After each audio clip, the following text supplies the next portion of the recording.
Papo de Ciência.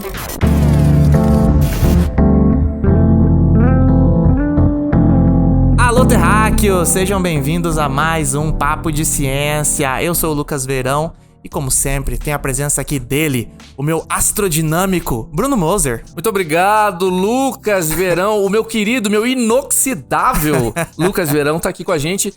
Mais uma sequência, Lucas, é isso? Exatamente, porque estamos começando agora a nossa segunda temporada. Uau! Uma Que salva de palmas para nós mesmos. Para nós mesmos, exatamente. Nossa primeira temporada veio aí como um projeto piloto. Exato, Que né? a gente entregou, já estamos recebendo os feedback, a galera gostou bastante. Muita gente vendo, Lucas. Assistindo aí pela Rede E, canal 4.1, assistindo também pela internet. O pessoal mandando mensagem pra gente, estamos gostando pra caramba. E ó, vem uma nova leva de entrevistas aí, vários convidados especiais que a gente vai receber de novo nessa segunda temporada. Mas pra começar esse episódio, vamos direto pro nosso giro de notícias. Bora.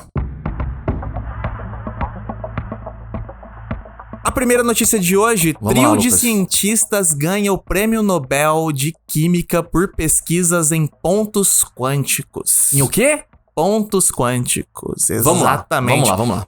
Agora, ó, os nomes aqui já me complicam. Monji Bawendi, Conheço muito. Louis Brust Famoso. e Alexei Ekimov. Esse é o melhor deles. O nome mais fácil, pelo menos. Receberam o Prêmio Nobel de Química de 2023 pela descoberta e desenvolvimento de pontos quânticos. Essas minúsculas partículas possuem propriedades únicas e são capazes de espalhar sua luz a partir das telas de televisão e lâmpadas LED. Essas partículas catalisam reações químicas, o que fazem com que sua luz clara possa iluminar o tecido tumorial para um cirurgião. Ou seja, os caras pegaram essa tecnologia e... Sabe esse negócio de você tomar... Não lembro se é ferro, não lembro qual que é a parada que você vai numa ressonância magnética. Se chama o contraste. O contraste. Esse é um outro tipo de coisas que eles podem usar pra essa parada que ficaria ainda melhor, porque é um tamanho muito pequeno e ele iluminaria e você poderia visualizar, tá ligado? Pô, então, que os caras legal fizeram, isso aí, hein? além da aplicação na televisão, que é algo, né, que a gente consegue... Televisão, né? Telas de LED no geral. Sim. Essa aplicação pra cirurgias é um negócio muito foda, Ô, absurdo. Lucas, do jeito que você explicou, ficou mais fácil do que na matéria aí. Na matéria eu fiquei muito perdido. É porque eu procurei pra descobrir mais sobre. Bom, eu procurei verdade, pra descobrir mais. Fica O a dica Ekimov aí. e o Brus, de maneira independente, foram os primeiros a criar pontos quânticos no mundo. Enquanto isso, o Bawendi revolucionou a produção química dessas partículas. Agora, os pontos quânticos iluminam monitores baseados na tecnologia QLED, de Quantum LED, sendo utilizados por bioquímicos e médicos para mapear tecidos biológicos. Sensacional, hein? Cara, absurdo.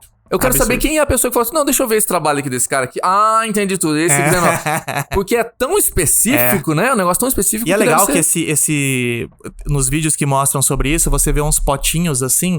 Sabe aquelas barras que você quebra e ela brilha? Sei, é uma parada tipo isso, cara. Com um brilho muito intenso e de várias cores. E daí você aplica essa mesma ideia no que é uma televisão de LED, que você tem o ponto vermelho, o azul e o verde.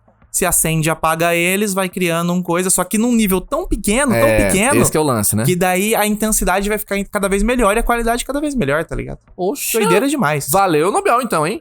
Valeu, com certeza. Parabéns, com certeza. Parabéns. Bora pra nossa próxima notícia do dia, que aconteceu o primeiro transplante total de olho do mundo lá nos Estados Unidos. Não, como assim? A da retina já tem. Exatamente. Transplante de retina, que é o quê? Aqui é a retina aqui do olho. Agora eles fizeram um transplante do olho. Inteiro? O olho inteiro, exatamente. Meu Deus. Ó, uma equipe de mais de 140 cirurgiões da NYU Langhorne Health, lá nos Estados Unidos. Deitou no inglês, hein? Exatamente. Aí você deitou. Concluiu o procedimento inédito de transplante em Aaron. O Aaron trabalhava como eletricista de alta tensão e o seu rosto acidentalmente tocou um fio energizado. Ai, nossa. O choque elétrico de 7.200 volts causou ferimentos graves no rosto de Aaron. E daí ficou destruído, né? E aí a cirurgia que eles fizeram durou cerca de 21 horas e incluiu o transplante do olho esquerdo dele inteiro e de partes do rosto de um único doador. Pegou parte do rosto de alguém e o olho também. E aí fica um detalhe interessante aqui também, que o Aaron tinha o olho azul e o transplante que ele recebeu é de um olho castanho. Então ele vai ficar agora... Ele perdeu os dois olhos, será? Não, ele tinha perdido só um olho e recebeu só esse olho esquerdo agora. Então agora ele tá com um olho azul e um olho castanho. Olha, vamos pensar uma coisa aqui. Fazer o transplante em si já é uma conquista muito, muito interessante da ciência. Agora, na moralzinha, assim, se der tudo certo esse cara voltar a enxergar, mano... Sim. Então esse é o processo. Como a cirurgia acabou de ser feita, demora um tempo. Claro, exatamente. E eles nem sabem se isso vai ser possível por enquanto. Então, por enquanto, só foi feito o transplante e tá funcionando. Sensacional. Só que ele ainda não tá enxergando. Mas aí eles vão ver agora no processo pra ver se ele começa a conseguir enxergar. Imagina se dá certo. Aí é maluquice. É um negócio que eu não... Quando já fala de retina, eu já acho muito doido. Eu também. Agora o olho inteiro, rapaz. Já chega a dar uma coçada no olho aqui. Nossa. Exatamente. E agora vamos pra nossa última notícia aqui do dia. Boa. Que é: os anéis de Saturno desaparecerão de vista em 2025. Exatamente, ó. Aos poucos, os anéis de Saturno estão se desintegrando em uma chuva de partículas geladas que descem para a atmosfera do planeta. Mas isso ainda vai demorar 300 milhões de anos para acontecer. Tá tranquilo. O que vai acontecer em 2025 é um alinhamento com a Terra, tornando seus famosos anéis praticamente invisíveis do ponto de vista da Terra. Entendi. Então, ele é um disco, né? Ele vai chegar num ponto que vai ficar, ó, retinho com a gente, que a gente não vai conseguir ver. É como se você pegasse uma folha de papel, né? Exatamente. E aí você vai virando ela assim, ó. Uma hora você não vê. Entendi. Mas é exatamente a folha de papel que é a comparação, porque apesar de ser gigante de largura, né? É mais largo que o planeta inteiro de largura, de diâmetro. Ele é fino comparativamente. Ele tem 100 metros de altura. Nossa, 100 metros é muito pouco. 100 É. metros é uma quadra comprida, tem 100 metros. Exato. Tá ligado? Exato, uma quadra. A quadra onde você mora. Se ela tiver 10 casas, já são 100 metros, tá ligado? Então, tipo, 100 metros de altura, só que de diâmetro, né? É. Nossa, imagina planetário. o quanto de. Quantos milhões de quilômetros a gente tá longe de. Saturno. Pra 100 metros. É nada. É nada. É nada. É nada. E lembrando que Saturno é 10 vezes maior que a Terra. Então, tipo, é um planeta gigantesco, 10 vezes maior que a Terra, e Uma o disco é coisinha ainda de mais 100 largo, metros, 100 metros de altura. Então, por isso que quando ele alinhar com a Terra, você não consegue ver. É visualmente... E segundo a notícia aí, quando é que ele vai sumir de vez? Ele em março de 2025, ele vai estar totalmente alinhado. Aí você não consegue ver. Só que ele é um processo que, em questão de, sei lá, um mês, já tá começando a ver de novo. Sim, sim. E é legal que eles falam que a gente tá vendo a inclinação de cima de Saturno, né? Então, do ponto de vista da câmera aqui, você tá vendo o topo de Saturno, né? Quando ele alinhar reto, depois que ele alinhar, você vai começar a ver o hemisfério sul de Saturno, que é um pouco mais raro. E aí, esse processo de você alinhar certinho com Saturno, ele acontece a cada, tipo, 15 anos, cara. É um tempão mesmo, assim. Então, faz bastante tempo que não acontece esse alinhamento de Saturno com a Terra. Fenômeno celeste. Estamos agora aqui com o professor Natanael. Seja bem-vindo ao nosso podcast. Não. Nathaniel, já começou Nathaniel? errado. Nathaniel. Olha só, escrevi errado. Já começou errado o programa. O professor Nataniel Agora sim. dos Santos Gomes possui graduação em Letras pela UERJ, mestrado e doutorado em Linguística pela UFRJ e pós-doutorado em Língua Portuguesa na UERJ. É professor da graduação e pós-graduação em Letras da UEMS, atua principalmente nos seguintes temas: descrição linguística, línguas indígenas brasileiras, weblinguagem e história em quadrinhos. É líder do Núcleo de Pesquisa em Quadrinhos, o NUPEC, Famoso. e do Núcleo de Línguas Indígenas de Mato Grosso do Sul, o NULIMS. É assim que se diz? NULIMS? Além disso, é pesquisador do grupo de semiótica, leitura e produção de texto e autor de inúmeros artigos e mais de 30 livros. Seja bem-vindo, professor. Obrigado, é um prazer enorme estar aqui. Agora acertou meu nome. Então tá bom. Nathaniel. Nathaniel, exatamente. Ó, eu quero começar com uma pergunta muito fácil, uma pergunta muito simples. Qual que é seu quadrinho favorito? Boa. Cri. Essa é fácil. Apesar da brincadeira, é fácil. Reino do Amanhã, do Alex Ross e Mark Waid, 1996. Tem um futuro distópico e aí resgata heróis como Superman, Flash, Lanterna Verde. Daquela coisa clássica. Esse é meu quadrinho favorito. Inclusive, isso já até puxa outra pergunta que eu tinha anotado aqui, que era que... Acho que a nossa geração, meio que em geral, a gente cresceu com quadrinho, né? E sempre tem algum ali que foi o que trouxe a paixão pra gente aqui. Vocês podem ver aqui no cenário, tem vários quadrinhos atrás do professor aqui. Eu também sou apaixonado por quadrinho. Mas sempre tem aquele... Qual que é o seu quadrinho que meio que te puxou, despertou essa paixão, assim? Cara, tem alguns que chamaram a atenção. Nos anos 80, tinha uma editora no Rio de Janeiro, a Ebal. Editora Brasil América, que trouxe muitos quadrinhos pro Brasil. E naquela época, nos anos 80, saiu um quadrinho que mexeu com minha cabeça. Foi A Morte do Batman. A Morte do Batman. Batman. E é um quadrinho que falava de terras alternativas, que agora tá em moda, multiverso, tudo isso. Mas eu tava lendo sobre isso lá nos anos 80. Antes disso, já tinha o Vigia, com o que aconteceria ser, que também era um universo alternativo. Mas essa foi uma bagunça na minha cabeça, só que eu não virei colecionador aí.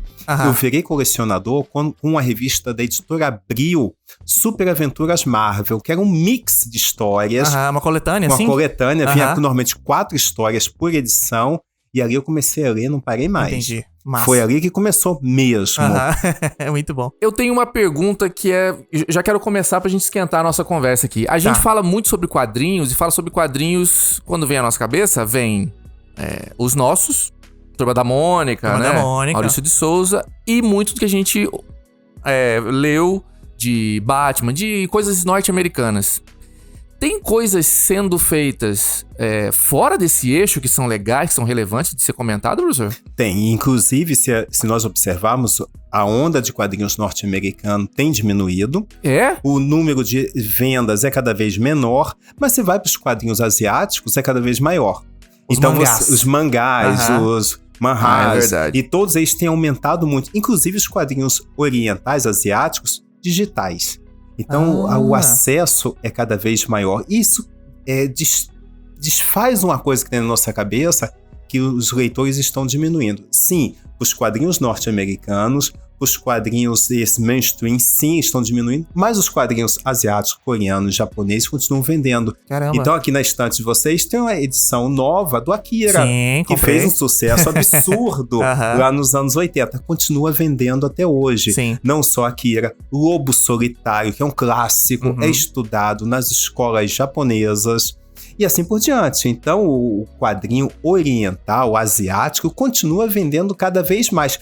Porque tem uma questão de cultura. Se o nosso imaginário estabelece que quadrinho é coisa de criança, Tirantex, que é coisa de velho, no senso comum, mas de um modo geral, se estabelece que quadrinho é para preguiçoso, é para criança e não sei o quê, o asiático lê quadrinho com naturalidade. Ou como o europeu também considera o quadrinho como uma obra de arte. Então eu estava na Europa na época que teve o lançamento de uma obra do Asterix. Coincidiu de eu estar lá. E aí você via gente mais velha, gente jovem, comprando no supermercado o Asterix. Assim, sensação, tá saindo, eu tenho que adquirir isso. É lançamento, eu não posso perder. Então, diferente desse imaginário que é só para criança, você vê essa pegada, essa coisa do quadrinho para um outro público. A criança, adulto, jovem, adolescente, para todo mundo. Mas o imaginário pra gente aqui ainda quadrinho é coisa de criança. Sim. Ainda tem essa pegada. E isso me puxa até uma outra pergunta que eu tinha, que é... Você acha que o quadrinho, assim, principalmente esse feito pra gente mais jovem mesmo, você acha que ele devia ser usado, assim, em escolas pra poder influenciar essa coisa pela leitura, pela literatura? Tipo, não traz o livro amanhã, não. Entendeu? Traz esse quadrinho aqui que a gente vai... Vamos ler ele, vamos conversar sobre ele nas aulas. Eu não sei, eu sinto que na minha época isso seria impensável. Na minha época ali, dos anos 90, quando eu era criança. Mas hoje em dia, a gente já tem uma visão melhor do quadrinho, assim, né? Sabe que ele é arte, que ele é literatura e tudo mais. Pode ser transversal, né, professor? Sim, totalmente. O problema é a capacitação do professor. Esse é o grande desafio. É verdade. Porque como muitos professores não tiveram uma disciplina sobre quadrinhos na universidade, são apenas fãs ou não conhecem, porque o problema do fã também é que ele não consegue, na maioria das vezes, olhar criticamente para aquele objeto. Só leu, não entendeu nada. Adora, aquilo é fantástico, mas não tem um ponto crítico. Então você olha, sei lá, para Flash Gordon, clássico dos quadrinhos que eu adoro, mas você tem uma coisa imperialista ali, violenta. Você tem o Fu Manchu, que aparece ali, que é o Ming impiedoso, que aparece numa versão ali, que é o traço do perigo amarelo, do medo do asiático que está chegando nos Estados Unidos, no Canadá, na Europa e etc. Está retratado ali. Então, essa coisa de perceber que você tem questões ideológicas ali, passa desapercebido do fã. Sim. Então, se ele está analisando um determinado artista, esse artista é perfeito, é fantástico, não tem problemas.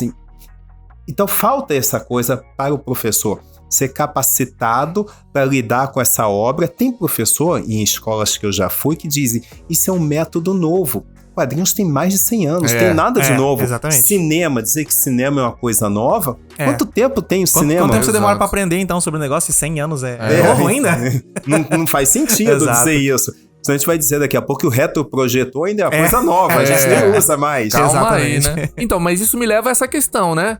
ao núcleo de pesquisa em quadrinhos. Aí, quem tá em casa agora pensando, quem foi esse santo ou essa santa que aceitou dentro da universidade o núcleo de pesquisa em quadrinhos? Com todo esse preâmbulo que o senhor fez de pra criança, pra quem não tá fazendo nada. Como é que começou essa história lá? Né? Todos os preconceitos. Talvez não seja nenhum preconceito, mas seja uma desinformação. Sim. Talvez. Quando eu comecei a fazer a graduação, fiz na UERJ, que vocês já lembraram bem, 93, século passado. Bem lembrado. Milênio passado também. Bem isso. Piorar a situação.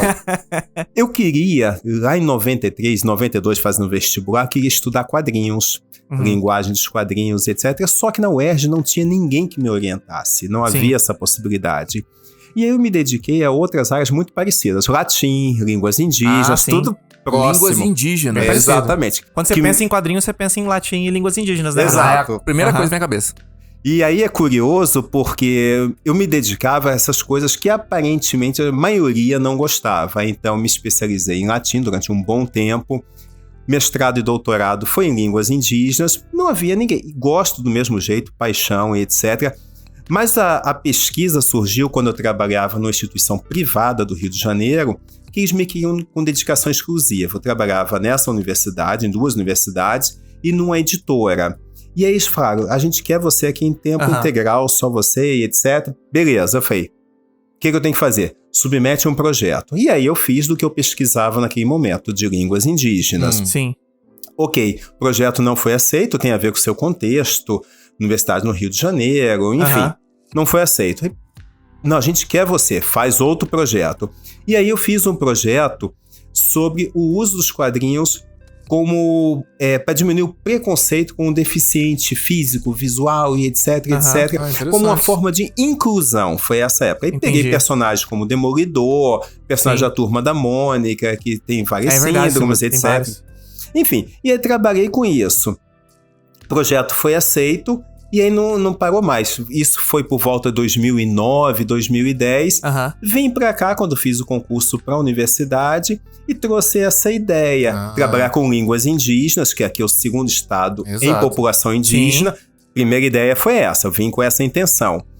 Trouxe o projeto, comecei a pesquisar sobre isso e alguns colegas começaram a estimular que eu trouxesse também o projeto de quadrinhos que eu já estava desenvolvendo.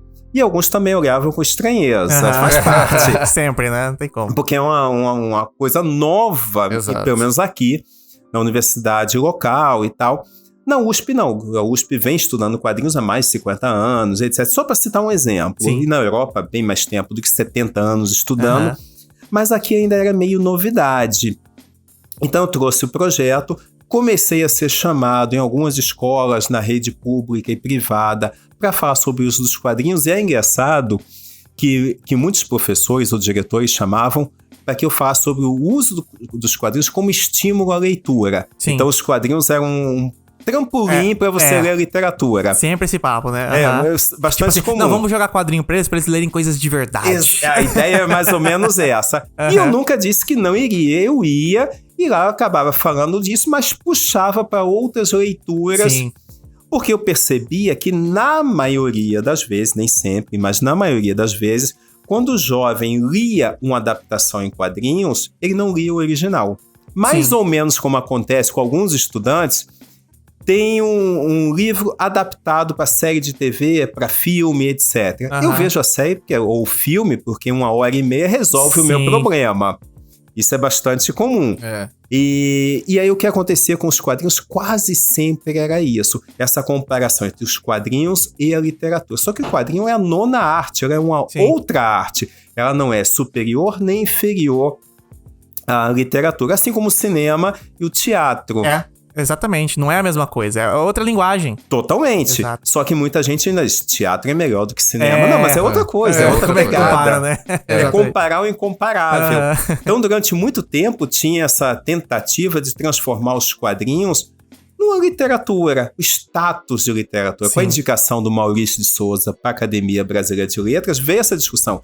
Quadrinhos não é literatura. Realmente não é. Literatura é uma coisa, quadrinhos é outra. Quadrinho. Quadrinho é quadrinho, como o Paulo Ramos diz isso. Então não tem que discutir, é outra arte. E é muito complexo essa coisa de você ler o quadrinho, ver entre um quadro e outro, ali a gente chama de sarjeta, como é que você tem que completar aquela informação. Então, os processos cognitivos são extremamente complexos. Observar que aquele quadrinho representa movimento, um gesto, expressão facial, tudo isso é muito complexo. E aí tem alguém que diz, isso é coisa de preguiçoso, isso é coisa de criança. E não é. Palhaçada. Papo de ciência. Professor, eu quero aproveitar agora então para chamar o nosso jogo do dia, que é o Pixel Quiz. É isso aí, temos hoje esse jogo aqui, jogo novo. Todo dia tem jogo novo. Todo dia tem jogo novo. Isso que é o legal, por isso você não pode perder nenhum episódio. Exatamente, o Pixel Quiz, que é o jogo o quê? A gente vai fazer o seguinte, a gente tem... Você é um especialista em quadrinhos, conhece várias capas famosas de quadrinhos. O que a gente fez? A gente vai botar uma capa e ela tá totalmente pixelizada. E a ideia é você tentar... Ela vai despixelizando com o tempo, a gente não deixou... Porque se fosse do inicial pro final, era impossível, né? Eu acho, pelo menos, que era meio impossível. Então a gente vai... Você vai dando umas... eu acho que é X, acho que é Y, a gente vai... passando, despixelizando ela até tentar adivinhar qual que é a verdadeira. Obviamente a gente não quer a informação correta. Identificando ali qual é, pra gente é legal, porque você em casa pode jogar também, você que gosta de quadrinho. Vamos ver se você... Qual camada de pixel você vai descobrir qual que é a capa. Vamos fazer essa primeira, você vai entender. Vamos lá, vamos pra primeira. Beleza? Então. Vamos lá. Olha lá, qual que é esta? Tem algumas informações, hein? Tem uma paleta. Tem a paleta de cores. Uma paleta de cores e tal, mas... É uma capa famosa. É uma capa famosa. Ajudou muito. Ajudou? Muito. Quer dar um chute agora já ou prefere... Mais à frente. Mais à frente, vamos pro próximo passo. Ai, já deu uma melhorada agora. Já tá dando pra ver melhor. É só essa primeira que ele vai... Parece Demolidor, mas tudo bem. Demolidor, ó, já comecei pro lado certo. Já digo que comecei pro... O Bruno também não sabe qual que é, né, Bruno? Não, essa eu lembro. Essa você lembra, é verdade. Mas as outras você não viu. Não. Mas ó, vamos pro próximo passo. Essa é fácil. Dark Knight, Batman... como é que é o nome em português? Cavaleiro das Trevas. Cavaleiro das Trevas. Aí, vamos ver. Mas pro lado você falou de Demolidor, ó. É do Frank Miller também, que fez muito Demolidor. Daí o Batman é o Demolidor da DC. Exatamente. Ou vice-versa. Interessante. Olha aí, ó, Batman Cavaleiro das Trevas de Frank Miller. Professor, entendeu a história? Eu acho que sim. Beleza, vamos pro próximo agora, que esse eu não sei se eu lembro, Mas Lucas. ó, esse aqui, quem não leu, já fica minha indicação em Cavaleiro das Trevas, um clássico, Tem animação também, pra quem não conhece. Recente também, é verdade. Mas vamos pro nosso segundo quadrinho. E agora? Nossa! E aí, Bruno? Por essa paleta de cores aí... Não sei. Não faço a menor ideia do que Também pode Não, ser. Bruno. Então vamos pro próximo passo. Deixou mais confuso ainda os dois. Eu acho que eu sei. Parece um mouse. Mouse? Parece. Você, Bruno? Eu vou, não sei porquê, eu vou de Super-Homem. É de Super-Homem, vamos pra próxima etapa. Mouse. Caraca, não, já tá na cara. Dá até pra ler já ali, ó. Já dá até pra ler. Mouse, pra quem não conhece, é um quadrinho que ganhou o prêmio Pulitzer, que é meio que o Oscar do jornalismo. E aí o Art Spiegelman, ele faz as memórias do pai dele. Que foram sobreviventes. Sobreviventes dos campos de concentração. Então é a primeira vez que um quadrinho que eu li na vida que me deixou sem dormir, literalmente. Porque foi muito impactante. É muito impactante. E assim, eu tinha o maior preconceito com esse quadrinho, porque você tinha na capa o rato, o gato lá com a cara do Hitler, etc. Eu falei, cara, isso deve ser uma bobagem. Né? Exato. Nossa, mas é muito forte. Aí você começa a ler, cara... Não dá pra parar de ler, não dá. É verdade. Os dois ratinhos são os personagens, é isso? Sim. Ele faz uma coisa visual de, tipo assim, os judeus são ratos na história. Entendi. Os alemães são gatos, os poloneses são porcos, se eu não me engano. Então todos ele faz uma questão meio animal, assim, tá ligado? Caramba! E aí a história começa curioso, com o pai dele, ele conversando com o pai e o pai meio que contando a história pra ele. E aí começa a história com o nazismo meio que chegando na cidade do cara, tá ligado? Tipo, rolando só uma passeata. E aí as coisas vão se desenvolvendo daí até a Segunda Guerra Mundial e etc. Sensacional. Cara, é assim uma história absurda. Mouse é excelente, cara.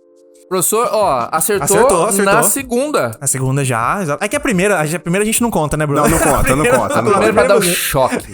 Mas bora pra próxima. Vamos lá. Pô, mas ele não tem paleta. Day Driver. Eita. Ó. Ó, já deu um chute de primeira aqui. Vamos lá, vamos pra próxima etapa. Não muda muita coisa. Parece ainda Day Tripper. O Bruno tá parecendo minha mãe quando pega algo pra ler e vai afastando assim. Porque quem não enxerga assim, gente. Vamos ver, mais uma. Vamos pra próxima. Eu continuo nela. Não conhece, Bruno? Não tenho chute. Não tenho chute. É ela, Day Tripper, do Fábio Moon, Gabriel. Foi de primeira? Foi de primeira. Lá no Pixelizado já acertou. Exatamente. HQ de brasileiros essa, né, cara? Isso. Os dois irmãos gêmeos, Fábio Moon e Gabriel Bá, lançaram um monte de coisas bacanas. Na época que eu trabalhava na Ed Ouro, eles lançaram a adaptação do Alienista em quadrinhos. Então, fantástico. Não, e, pô, esse Day Tripper é muito bom. Esse eu já li também. É excelente. Um clássico aí dos quadrinhos nacionais. Quem não leu aí também, ó. Outra indicação excelente. Sensacional. Pô, acertou de primeira. De primeira. Mas, ó, porque ele viu o padrão ali, né? O então, padrão, esse que é o negócio. No primeiro etapa, o único jeito é ver padrão. Porque é tão difícil que... Mas bora pro próximo. Isso aí é... Com essas cores eu não sei não, hein? Picasso. Essa eu não peguei ainda. Ainda não? Bruno, alguma coisa? Nada? Não. Então bora pra próxima. Ixi. Eu vou de Demolidor. Demolidor. Amarelo e vermelho. Pode ser. Eu vou junto. Demolidor? Porque o professor tá lá. acertando tudo. Última etapa.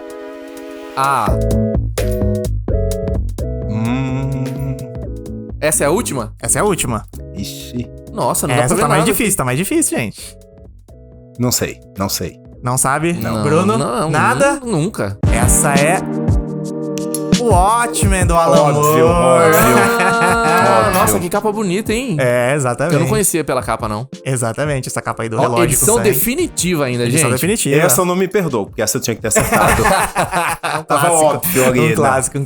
Muito boa essa É mais capa. pelas cores. Acho que o único jeito de adivinhar seria pelas cores, porque realmente não tava dando pra entender nada no pixel. Esse é um quadrinho que mudou a história dos quadrinhos mundiais, né? Então, assim, o Alan Moore é uma figura pra lá de excêntrica, mas a produção que ele faz não é mainstream naquele sentido que é pra criança ler. Aqui a pegada é um quadrinho pra adulto. Pra quem conhece, tem adaptação pro cinema. Depois tem a série da HBO. Muito boa e também. a gente espera um dia que tenha mais adaptações, né? Exatamente. Fabuloso. E é engraçado que, não sei se é nessa época em específico, mas pelo menos na minha cabeça, ali nos anos 80 é quando esse papo que a gente tá falando de quadrinho ser pra criança.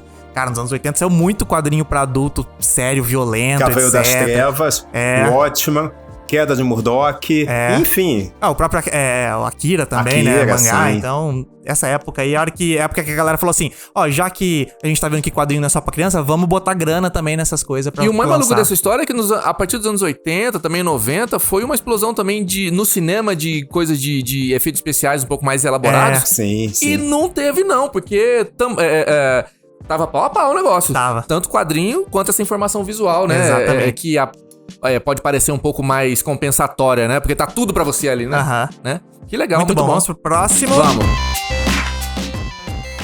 Esse tá difícil. Esse tá. Não sei. Não, dá uma chance pra nós. Vamos pro próximo, então. Também não. Bruno? Nada, Bruno? Você que é um especialista de quadrinho aqui, Bruno? Vou dar um chute, então. Não Nada, sei, então vamos pra última chance. Superman Action Comics número 1. Agora sim. Agora deu pra ver. 1938. Exatamente. Primeira aparição, né? Olha que linda essa capa, gente. Cara, 1938, muito tempo. Pô, quase 100 anos daqui a pouco já, hein? Exatamente, Caramba. Olha, o quanto de quadrinhos você tem que ler pra você ter na memória as capas e lembrar por um padrão de paleta, porque tá tudo pixelizado. Então, professor, parabéns, hein? E essa capa, ela é muito repetida, essa estética dela. Aqui a gente tem o Superman levantando o carro, primeira aparição, deixa a criançada na época enlouquecida, porque até então, o que dava dinheiro? A publicação de tiras. Mas os criadores Superman, Jerry Siegel e Joe Shuster, eles tentam publicar no formato de tiras. Só que ninguém aceita. Eles tentam durante alguns anos e aí sai nessa revista, na capa. Um homem levantando um carro. Você tem um sujeito com a mão no rosto que tá emulando o quadro do Monkey, que é aquele quadro grito. Aí tem um correndo pro lado, o outro caído, assim. E aquela coisa do homem forte do circo, que andava com um tipo de maiô. Um colã, né? Um colã, levantando peso. Então você tem essa coisa, uma capa. Então, diz tudo, né? Tudo. Chama muita atenção. E aí, um ano depois, tem Superman número 1, que é a primeira vez que um super-herói tem quer dizer, inaugura o gênero super-herói, que é nome de revista. Até então, Action Comics, que é a coletânea, com um monte de assuntos aí. Ah, entendi. Por isso que não é Superman ali, né? Ainda era Cara, que sensacional. Isso a gente tá falando de, olha, junho... De 38. De 1938. Exatamente. Doideira. Bom, bora pra próxima aqui. Que isso, um neon? Essa tá neon pra caramba. Verde assim? Não sei, parece o Hulk. Mas não é não. Mas, Com certeza não é. Vamos pra tá próxima. Muito... Ainda não. Ainda não, Bruno? Eu acho que eu sei essa aí, não vou falar não, senão eu vou quebrar a Não vai falar? expectativa. Tá certo. Vai falar? Não. Então bora pra última chance. Vai.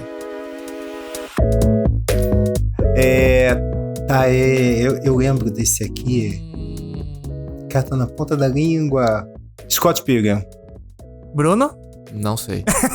É Scott Pilgrim. Esse aqui é um favorito meu. Eu coloquei aqui Maravilhoso, propositalmente. maravilhoso. Esse quadrinho é Que demais, legal, cara. hein? Essa capa neon dele verde. Exato. Muito exato. boa, muito boa. Scott Pilgrim contra o Mundo. Pra quem não sabe, também tem a adaptação de filme dele. Divertidíssima. Filme bom demais, os dois excelentes. Eu recomendo até você assistir o filme. Gostou? Compra os 3 quadrinhos de uma vez já, porque o quadrinho ainda, a história fica mais longa, fica bom demais, tudo muito engraçado. Mas bora pra próxima. Nada? Tá muito Tem cara de pastelzinho, né? Akira. Tem cara de Akira. Tem muito... tá num som muito pastel, né? Aham. Vai lá, Vamos vamos pra ver. próxima. É Akira. É Akira? É Akira. Nossa, ele não erra uma, Lucas. Manda lá, vai lá, vamos ver.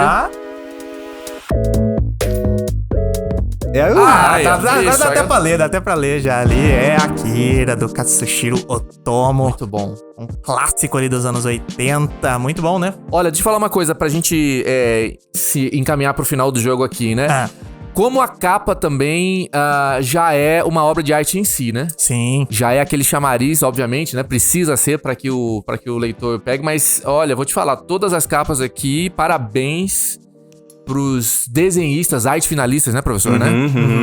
Que dão vida aí pra esse... Vida não, né? Mas dão cor e dão movimento pra essas obras. Muito bom, parabéns. Gostou do jogo, professor? Muito bom. Errou só Acertou, uma, errou só uma que foi a primeira que é pra entender. E o resto mandou Mas bala. o ótimo eu não me perdoo. Mas é assim, professor. É a vida que segue, né? A vida que segue. Papo de ciência. Professor, várias histórias em quadrinhos são feitas para retratar momentos históricos ou quando eles estão acontecendo, né? Como é que você vê essa questão de meio que encapsular a história e registrar a história a partir da visão em quadrinhos? Era muito comum a gente estabelecer quadrinhos apenas como entretenimento. Mas a história, por exemplo, tem trabalhado também com outras fontes, não só aquele saber que está nos documentos oficiais, mas também outras fontes que podem ser a cultura, os quadrinhos, as tiras, o cinema e etc. Então, os quadrinhos, como eles são produto de uma época, eles vão refletir o que está acontecendo naquele momento. A gente tem Superman nos anos 80, tem uma reformulação nos quadrinhos, em 85 ele volta para um artista conhecido como John Byrne, e quando ele volta não mais como aquele personagem dos anos 30, agora é um Yuppie, agora ele é uma figura musculosa, tem um outro perfil. Então se a gente pega, por exemplo, a história do Superman, cada período vai retratar o personagem de uma forma. Sim. Então tem uma banca de doutorado que eu participei, do Bruno Andreotti, da PUC de São Paulo, que o doutorado dele foi sobre o Superman. Como é que em cada período ele refletia um momento da história norte-americana, no governo Reagan, governos durante a guerra do Vietnã, e assim vai. Então é um reflexo de uma época. Se a gente pega V de Vingança, que é um quadrinho inglês, ele está refletindo o governo da Margaret Thatcher nos Estados Unidos, na Inglaterra. E até quando ele falou disso, o primeiro que veio na minha cabeça é o Capitão América dando um soco no Hitler, né? A capa lá. Aquela verdade, essa capa, né? E o que é mais curioso nessa capa, é que ele soca o Hitler na capa, mas não tem essa história no miolo da revista. Não tem dentro? Não tem. Isso é fantástico, é propaganda de guerra. É figurativo. Realmente. Antes dos Estados Unidos entrarem na guerra. Caramba. Que é mais interessante de tudo. Foi antes ainda, né? Tem um outro quadrinho famoso, que é Os Supremos, que é um universo alternativo da Marvel, com os Vingadores e tal. Eu tenho aí. E aí tem uma sequência, maravilhoso, tem uma sequência que o Capitão América tá socando lá um alienígena e tal. Ele aponta pro capacete, porque ali é capacete que ele usa. Esse A não é de França. Uhum. E aí a gente tem uma leitura como refletindo aquele momento que a França se rendeu aos nazistas na Segunda Guerra, mas também nos anos 2000, aí é o pulo do gato, você tem o atentado às Torres Gêmeas, e aí a França não quer entrar nessa disputa para atacar o Afeganistão, o Iraque, nada disso. Por quê? Aí naquela mesma época saiu o quadrinho apontando para essa coisa da França. Então tem aquela cutucada. Então tem aquela coisa de se referir ao período da Segunda Guerra, mas também ao que está acontecendo no mundo naquele momento. Sim. E aí a gente tem quadrinhos dos mais variados que estão refletindo acontecimentos. Aí a charge, o cartoon, refletindo problemas das questões étnico-raciais, como é que era a representação do negro nos quadrinhos nos anos 70 e como é hoje. Então você tinha uma representação... porque os criadores nem eram negros também, né? Exatamente. Então você tinha um personagem estereótipo. Era, mas o criador não. Por exemplo, nos quadrinhos você tinha a chamada blackface, que é aquela criação com o rosto preto, lábios brancos, olhos brancos, porque o que acontecia antes? Quem fazia o papel do negro no cinema era um branco. Sim. E esse tipo de imagem entrou nos quais... O Tintin, o Hergé, quando cria o Tintin, ele tem uma postura imperialista, porque ele é belga, e aí ele fala do Congo, de um dos Congos, tem mais de um hoje em dia, com o mesmo nome, Congo belga e tal, e aí ele reflete qual é o estereótipo que ele tem ali do negro, da subserviência ao europeu que vai lá conquistar, então tá refletindo um momento. Na literatura acontece o mesmo. Monteiro Lobato, ele vai apontar para aquilo que ele vivenciava na sua época. Sim. E aí a gente tem que entender a partir desse momento. Sim. Então é uma fonte também de pesquisa nesse sentido, o que muita gente não percebe. O pessoal não percebe. Só como entretenimento. Ler como entretenimento não é um problema em si, jamais. Mas a gente vai vendo outras camadas, o que está acontecendo ali. Então é uma forma também que você passa a conhecer um pouco da história daquele momento. Tem um quadrinho que um orientando meu defendeu esse ano, a dissertação dele, que ele trabalha com X-Men. E ele trabalha com o fundamentalismo religioso, num quadrinho pra lá de famoso. Deus ama, o homem mata. Nesse quadrinho dos anos 80, foi a primeira graphic novel lançada no Brasil pela editora Abril. Você tem um pastor que movimenta multidões, e nessa pegada dele instiga o ódio para destruir aquele que é diferente. E aí vai usando textos bíblicos de forma distorcida, totalmente fora de contexto, e aí o quadrinho vai nessa pegada. Tem uma cena nesse quadrinho que é fantástica, porque tá lidando com os televangelistas que faziam muito sucesso na época, que aparece Noturno, que é um personagem que parece um demônio. Nesse quadrinho, curiosamente, aparece em rabo, que foi um problema de finalização do quadrinho. Aparece não foi escolha estética. Não foi. Foi erro mesmo. E aí ele aparece, esse pastor aponta, isso parece um ser humano? Uma criação divina? Não. Então toda essa discussão sobre o preconceito que estava acontecendo. E os X-Men sempre teve essa metáfora LGBT ali, né, da galera não aceitar e julgar eles e etc.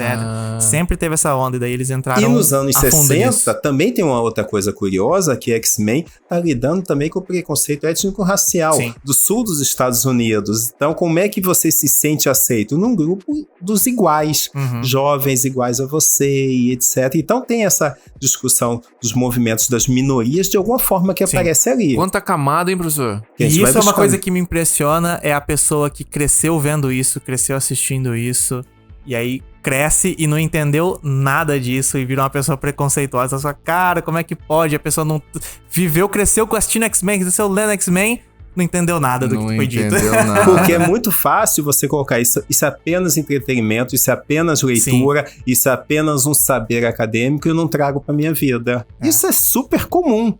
Então o sujeito que teve uma baita formação, mas trata o outro mal. Exato. Professor, quando a gente fala de Mato Grosso do Sul, tem produção de quadrinhos sendo feita aqui? Temos alguns artistas regionais que têm desenvolvido um trabalho pra lá de importante. Alguns ganhadores de prêmios. Se vocês procurarem por aí, vocês vão ver gente que está concorrendo a prêmios, gente famosa, gente que está fazendo campanha no Catarse, com obras que ganharam visibilidade nacional. Então tem coisa boa aí pra procurar. Sensacional, sensacional.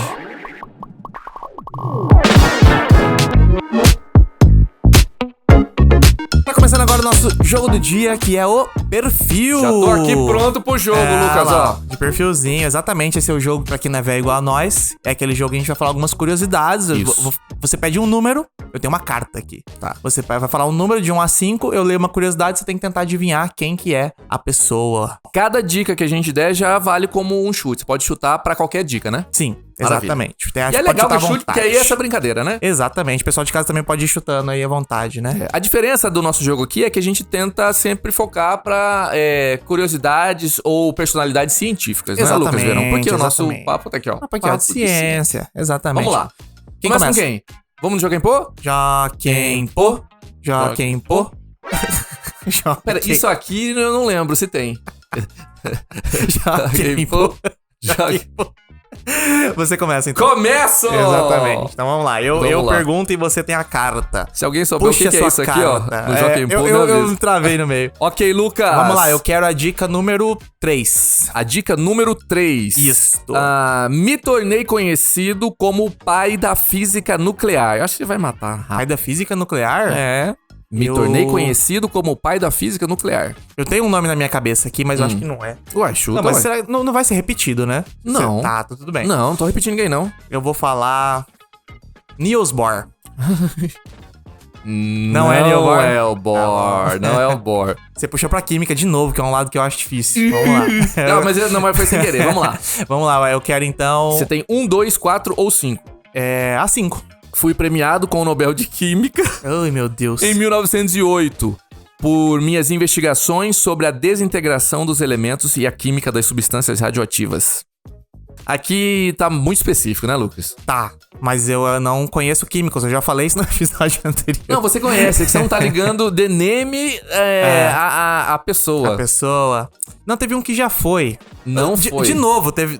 As duas pessoas que vieram na minha cabeça já apareceram em episódios anteriores, então não pode ser. Tá, mas a gente não falou sobre essa pessoa. Caramba. Você viu que deu uma tremida na hora que você falou Bohr, né? Se você pensar um pouquinho, você vai descobrir. Por que eu tremi? Eu não tô lembrando nenhum nome de química, eu vou ter que chutar algum nome, só pra ir pra próxima curiosidade, pra ver se eu consigo lembrar. Então eu vou chutar um que já foi, que é Marie Curie. Não, também não. Ah, tá. Também não. Tudo bem. Lucas, você já pediu a dica 3 e a 5. Agora a gente tem a 1, 2 ou 4. Vamos, já que estamos indo só em ímpar, vamos não. Nasci na Nova Zelândia em 30 de agosto de 1871 e morri em Cambridge em 19 de outubro de 1937. Rapaz, nasceu na Nova Zelândia? É. Um cientista da Nova Zelândia? É. Rapaz. Tá difícil, hein? Eu achei que ia ser mais fácil, mas vendo aqui ficou meio difícil mesmo, hein? Foi sem querer. Não é quem eu tô pensando, mas quem eu não tenho chutes. Chuta. Eu vou chutar um Albert Einstein. Eu sei que ele não é de lá, mas... Não, ele não é neozelandês, não. Mas é só pela época, eu sei que é da época dele, então foi um chute vazio aí. Talvez seja essa outra aqui, ela pode ser redundante, mas mas tem uma informação aqui, tá? Tá, vamos lá. Então Quer vamos dizer, pra tem número... 2 e 4 2 e 4, eu vou então pra 2. Tá, fui um físico e químico neozelandês naturalizado britânico, mas qual é a informação aqui? Fui um físico e químico. Físico e químico. Isso. A dica principal você não pegou ainda, que foi eu tremi a hora que você Então, falou né? Bohr. Niels Bohr. A hora que eu falar, você vai falar, entendi por que você tremeu. Ai, meu Deus. Essa tá difícil, Lucas, desculpa. Não, então, o bizarro é que você vai ver a hora que for o meu tá extremamente fácil. Hoje vai ser um jogo de contrastes aqui, Bruno. Talvez eu não tenha pego a informação mais... Aquela dada? Aquela Faltou dada. aquela dada? Faltou aquela dada, mas eu procurei, achei que... Enfim. Eu tô tentando lembrar, sabe quem? Os personagens que aparecem no filme do Oppenheimer. Ele tava por lá. Então, só que eu não tô conseguindo lembrar de ninguém. Então. É o branco que dá na cabeça na pressão. Na hora da pressão, entendeu? Tá. Eu vou chutar ele, o Oppenheimer, que não é também. Só pra continuar não, citando, porque a gente... fazendo name dropping aqui. Exato. Bom, ficamos aqui com a última, né? A última, número 4, vamos lá. Distingui e nomeei as radiações alfa e beta. Você foi no lado muito difícil, que é o da química. Cara. Eu olhei aqui, não era pra ser, mas acabou sendo, hein? Eu tenho certeza que esse cara aparece no Oppenheimer. Certeza. Mas não me vem o nome na cabeça. Vou te falar ainda, a dica tá na tremida que eu dei no Bohr. Porque parece. Não é que parece. É o trabalho conjunto Vou ali. te dar a dica número 6. É meio que uma coisa junta da outra. Cara, quando eu falar, você vai falar, é óbvio. É claro. Não, tenho certeza que vai ser isso. Mas então eu vou chutar pra finalizar aqui os meus chutes no vácuo, que eu tenho certeza que não são. Eu vou falar alguém muito absurdo. Foi o Copérnico. Caraca, você foi longe, hein? Não foi, Lucas. Não é o Copérnico. Posso te falar quem é? Quem Ernest Rutherford. Rutherford, aí. Por quê? Modelo Rutherford. Modelo Rutherford. Bohr. Aham. Os dois juntos, entendeu? Mas então, você foi pro lado do... Eu fui que é o muito- que eu menos conheço, que são os dos entendi. químicos. Os químicos. Os químicos sempre me quebram. Eu ia no Bohr, porque eu falei assim, ele vai descobrir, ele vai mandar um Bohr. Ia Se ser ele o sempre primeiro falar que ia Bohr- mandar. Exato. Mas aí eu achei que tava mais difícil dele. Eu procurei o Rutherford. Entendi. Então, Desculpa, não dei conta Lucas. hoje, não dei conta hoje. Acontece. Eu acho que eu fiz um antijogo hoje. Então vamos ver o meu agora, que o meu eu tô achando que vai ser o contrário. Exatamente o contrário. Vai ser tão fácil que eu espero que você não acerte de primeira, Bruno. Então tá. Vamos lá, então. Qual dica você quer de 1 a 5? Deixa eu... Olha pra mim, Lucas. Deixa eu ver. Você colocou a dica fácil. Em todas. É? É. Então eu vou na 5. Eu sempre começo vai na 5? nos extremos, Vamos lá. Dica número 5. Fui a primeira pessoa a descobrir que a lua não era lisa. Não vou saber de cara não, mas calma.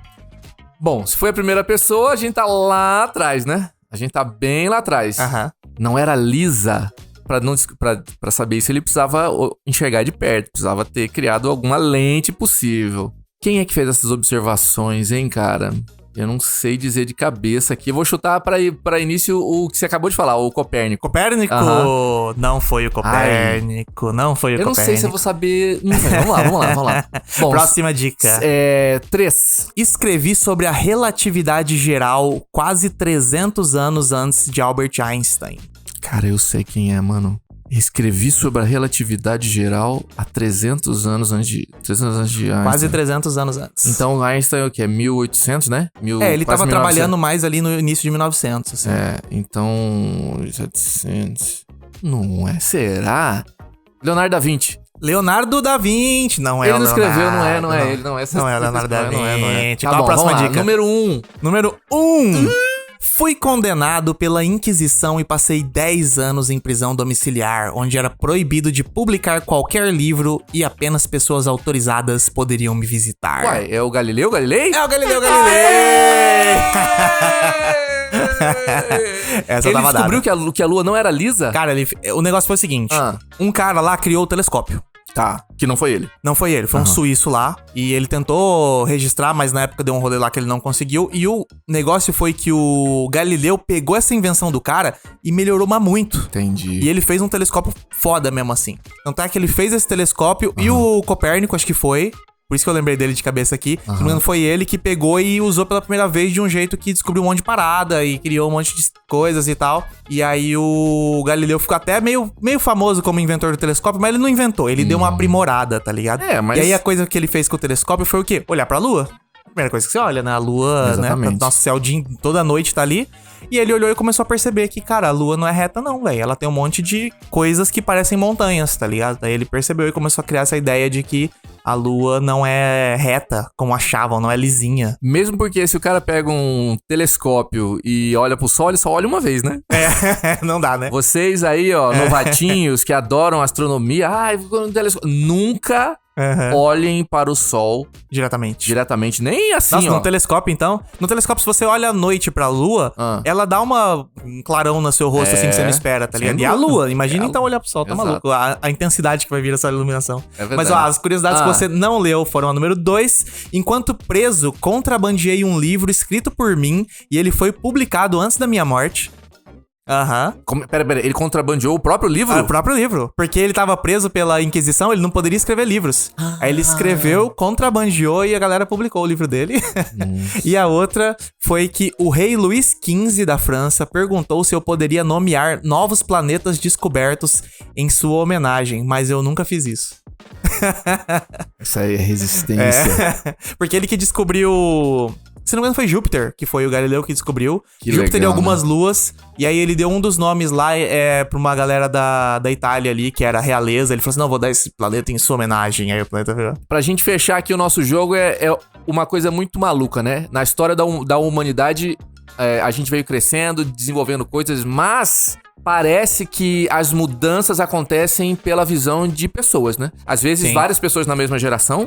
Mas sempre alguém que consegue olhar aquele negócio por um outro ângulo e fala, eu acho que dá pra ser assim. E transforma a vida de todo mundo. E eu acho muito louco como a gente começa a pesquisar sobre essas pessoas e você vê que muitas delas viveram na mesma época e se conheciam, cara. Tipo, enquanto ele tava preso em prisão domiciliar, eu vi que não lembro se foi o Thomas Hobbes ou o Locke, um desses filósofos foi visitar ele lá, tá ligado? Eu fiquei, caramba, os caras se conheciam, que doideira, né, velho? Não faz essa conexão, né? Não faz essa conexão que o Einstein conheceu o Oppenheimer. Aí saiu o filme e você fala, olha lá, rapaz, os dois se conheciam, conversaram, que doideira. Legal, muito bom, Lucas. Muito bom. Papo de ciência. Mas, ô Bruno, vamos chegando aqui no final do episódio. Cara, por mim, a gente ficava aqui conversando por umas 2 horas, né, Bruno? Mas infelizmente o episódio tem que chegar pro fim. E a gente gosta de terminar o nosso episódio aqui falando o seguinte... pesquisador também é gente. Também assiste TV, também lê, também joga videogame, também faz o que for, ouve música e tal. E a gente gosta de fechar pedindo uma dica de indicação, uma indicação sua do que leu, o que assistiu, o que jogar, o que você tá vendo, entendeu? Pode mandar pro pessoal aí de casa aquela indicação boa pra eles. Se for dentro do universo de quadrinhos, indicação... No seu caso tá mais fácil, que já tá na própria área da Mas tem outras coisas que poderia indicar, né? Nesse caso, então, a gente falando de pesquisador, então você não é apenas quadrinhos, você com certeza consome outras coisas também. Mas tem um quadrinho, pra quem não leu, que eu indico demais, pra quem quer conhecer essa coisa do mito, como é que aparece ali uma leitura esperançosa, porque tem quadrinhos otimistas e pessimistas. Reino do Amanhã, baita dica, que foi o meu objeto de pesquisa no pós-doutorado, foi sobre o Reino do Amanhã. Filmes, assim, eu tô revendo, que eu vou ter uma palestra em breve, sobre Mad Max, então eu tô revendo a quadrilogia Mad Max. Eu revi no início desse ano, eu nunca tinha visto o 1. Mentira. Aí eu falei, cara, eu vou assistir todos. Cara, é excelente. E é impressionante como diferente e quão bons cada um é do outro, assim, sabe? Nossa, demais. E aí eu me arrisco a dizer que Mad Max, pra quem não viu, você tem um filme antes do fim do mundo, um filme no fim do mundo, e o terceiro é uma reconstrução ali do fim do mundo. Aí o quarto eu ainda tô pensando aí o que eu vou analisar sobre ele. Nossa, mas o quarto é tão bom, cara. Estrada da Fúria, meu Deus. É um dos meus favoritos da vida, assim. Com certeza. Então, dica de leitura, esse quadrinho, pra quem gosta de quadrinhos, filme. Por coincidência, eu tô revendo Mad Max agora. O que mais? Música? Música, videogame, claro. Qualquer o que você mandar, a gente tá aceitando. Sem jogar tem um tempão. E música? Cara, música, minha vibe é rock, não só rock, mas é o que eu ouço mais. Até quando eu tô fazendo atividade física, não dá pra ficar ouvindo podcast e levantando peso, né? Então, tem que ser uma coisa mais animada. É mais for de comédia, que eles começam a rir e não aguenta o peso, o peso começa a balançar. Cara, eu tô na vibe do Iron Maiden. E aí, vocês podem dizer que é coisa de adolescente, de criança e tal, mas... É igual quadrinho, né? É a mesma coisa. Rock, coisa de moleque. Mas Iron Maiden, eu não vou falar sobre isso, só uma pincelada... Tem essas camadas de lidar com problemas de uma época também, falar sobre questões históricas. Sim. Então, além de um ritmo que não é todo mundo que gosta, e aí faz parte, mas tem essa pegada de ser uma música diferente daquilo que a gente está acostumado por entretenimento. Tem a diversão, tem o show, tem aquela coisa mais teatral, mas também tem uma pegada pra lá de interessante. Muito bom. Mas quem não gosta também tem que aceitar, porque os caras já chegaram em um nível onde eles são clássicos, são tradicionais e estão lá totalmente sedimentados na história do rock mundial, né, professor? Sim, sem dúvida, sem dúvida. É isso, Professor, Lucas. muito obrigado pela participação, agradecemos novamente aqui sua Prazer presença. enorme. Papo bom demais, né, Bruno? Bom demais, muita informação aqui. Reveja esse episódio nas redes sociais, no YouTube, porque o professor falou sobre muitos quadrinhos aqui, muitos títulos. Então, Sim. olha o quanto de coisa você pode aprender, revendo, anotando exatamente. aí e indo atrás, Esse é um né? episódio bom pra você assistir já com o caderninho na mão, pra ir Exato. anotando tudo. Exato. Tem dicas aí, tem dicas. Valeu, professor, obrigado. Obrigado. Papo de ciência. Bruno, estamos chegando ao final de mais um episódio. Mais um episódio. Nosso primeiro aqui da segunda temporada, mas vem verdade. bastante aí por aí, hein? Sem dúvida. Vem bastante episódio, ó. Já tem bastante gente agendada aí pra essa nossa segunda temporada. Pessoal, muito legal. Lucas, a Então ideia é não fiquem parar. ligados. Exatamente, a ideia é não parar. Esse aqui é um projeto que a gente quer, ó, dar continuidade sem parar o ano inteiro pra sempre. Dar voz e vez pros nossos cientistas, professores e pesquisadores aqui de Mato Grosso do Sul pra mostrar pra você o quanto de ciência boa que é feita aqui em Mato Grosso do Sul. Exatamente. E ó, se você tá vendo esse episódio pela internet, deixa uma mensagem aí pra gente, dá um comentário no YouTube, Exato. um like, dá uma curtida também. Todo aquele pacote Todo lá. aquele pacote aí, não esqueça de fazer isso, que é sempre muito bom pra gente, ajuda no algoritmo. Exatamente. sem dúvida. E se você tá assistindo pela internet e não sabe, a gente também transmite esse programa na Rede E. Na Rede E, canal 4.1, toda quinta-feira, às 21 horas. Exatamente. Você que tá acompanhando a gente aí pela Rede E e fala, poxa, como é que eu faço pra interagir? Simples! Aproveita enquanto seu delivery não chegou, segue a gente nas redes sociais, segue a gente no Instagram e lá você vai comentar. Fala, ó, assisti pela Rede E, ficou sensacional, vocês Isso. são maravilhosos, lindões, e aí a gente vai ficar muito feliz. Exatamente, @MídiaCiência lá no Instagram. Ou se você também, a gente tá fazendo cortes também desse programa, a gente pega, por exemplo, os blocos de jogos, os blocos de certas partes da entrevista e tal, também estamos postando no YouTube, então às vezes você quer mandar algo muito específico pra algum amigo seu, pra alguém falar assim, vi na Rede E aqui, mas eu quero pegar tal trecho e mandar pra alguém, dá pra você ir lá no nosso YouTube, procura lá que você vai encontrar as partes separadinhas que fica mais fácil pra enviar pros outros. Segue, ativa as notificações tanto nas redes sociais quanto no YouTube, que é importante. E a ideia é essa, ó, a gente tá fazendo um negócio super legal aqui, a gente precisa dessa troca de vocês, que é curtir, comentar, compartilhar, ter esse feedback pra gente saber que a gente tá indo pelo caminho certo, não é, Lucas Verão? Exatamente. Então, pessoal, é isso por hoje, ficamos aqui. Isso. Exatamente, então até o próximo episódio, pessoal. Tchau, tchau! Esse foi mais um episódio do Papo de Ciência, O Papo de Ciência é um programa de jornalismo científico produzido pelo MS Mais Ciência, um projeto realizado pela UEMS a Universidade Estadual de Mato Grosso do Sul, e pela Fundect. a nossa fundação de apoio à pesquisa aqui no estado.